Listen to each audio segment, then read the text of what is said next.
అమ్మమ్మల కాలం నాటి మొక్కజొన్న పిండితో రొట్టె ఎలా చేస్తామో సింపుల్ రెసిపీ ఈ వీడియో చూస్తే తెలుస్తుంది. దీనికి కావాల్సింది ఒక ప్లేట్ తీసుకొని 1 కప్పు జొన్న పిండిని జల్లించుకోవాలి. దీనిలోకి చిటికెడు సాల్ట్ వేసుకోవాలి. సాల్ట్ వేసుకున్న తర్వాత దీన్ని మనము పిండి ఉప్పు చేసుకోవచ్చు, లేకుంటే వేడి వాటర్ పోసుకొని చేసుకోవచ్చు. నీళ్ళు అనేవి బాగా మసలబెట్టుకోవాలి. మసలబెట్టుకొని మనం ఇంతకుముందు పిండి జల్లించుకొని ప్లేట్లోకి వేసుకున్నాం కదా, దానిలోకి కొంచెం మనం వేడి వాటర్ని పోసుకొని స్పూన్తో కలుపుకోవాలి. మనం వాటర్ వేసుకున్న తర్వాత చెయ్యి పెడితే చెయ్యి కాలుతుంది కాబట్టి కొంచెం వాటర్ మనం వేడి వాటర్ని పోసుకొని స్పూన్తోనే కలుపుకోవాలి. ఇలా స్పూన్తో కలుపుకున్న తర్వాత కొంచెం పిండి అనేది చల్లారినాక చెయ్యితోని మంచిగా ప్రెస్ చేస్తూ కలుపుకోవాలి.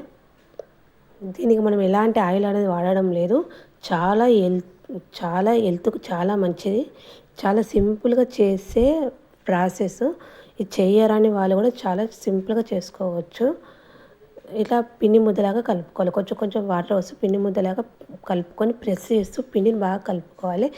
పిండి అనేది ఎంత బాగా కలుపుకుంటే మనకు రోటీ అనేది అంత బాగా వస్తుంది. మనం పిండి అనేది చేసుట్లో ఉండదు, మనం పిండి కలుపుట్లోనే ఉంటుంది. పిండి సాఫ్ట్గా అయ్యే వరకు ఇట్లా ప్రెస్ చేస్తూ ఒక 5 to 10 minutes బాగా కలుపుకోవాలి. కలిపితేనే మనకు పిండి బాగా సాఫ్ట్గా అవుతుంది. మనకు మొక్కజొన్న రోటీ అనేది పర్ఫెక్ట్గా వస్తుంది. ఇలా కలుపుకున్న తర్వాత మనం రోటీ అనేది మనం రొట్టె అనేది ఏ సైజ్ చేస్తామో అంత సైజు పిండి ముద్దను తీసుకోవాలి. పిండి ముద్దను తీసుకొని దాన్ని కూడా మళ్ళీ ప్రెస్ చేస్తూ ఒక 5 minutes కలుపుకోవాలి.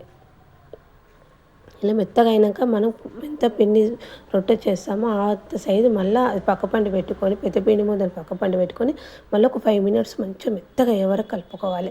పిండి కలుపుట్లోనే ఉంటుంది. పిండి కలిపితేనే మనకు జిగురు అనేది బాగా వస్తుంది.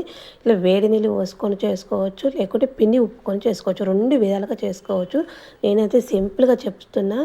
ఎవరు మొక్కజొన్న రొట్టె చేయరాని వాళ్ళు ఉన్నా ఇట్లా చేస్తే కంపల్సరీ వస్తుంది.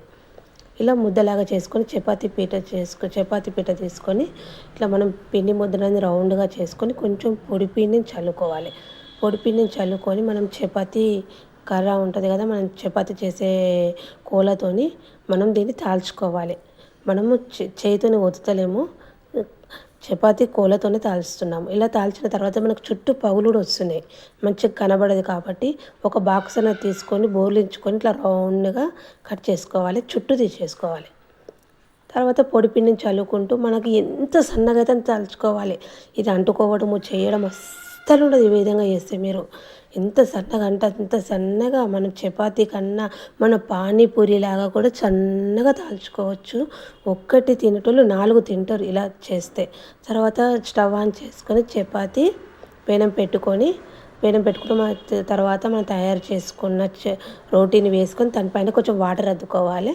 తర్వాత ఇంకో సైడు ఇట్లా 2 sides మంచిగా కాలేదాకా ఇట్లా మంచిగా అటు ఇటు మరేసుకోవాలి. ఇప్పుడు 2 దిక్కులు ఇట్లా మంచిగా కాలేదాకా మరేసుకోవాలి. ఇలా కాలిన తర్వాత ఒక ప్లేట్లోకి తీసుకోవాలి.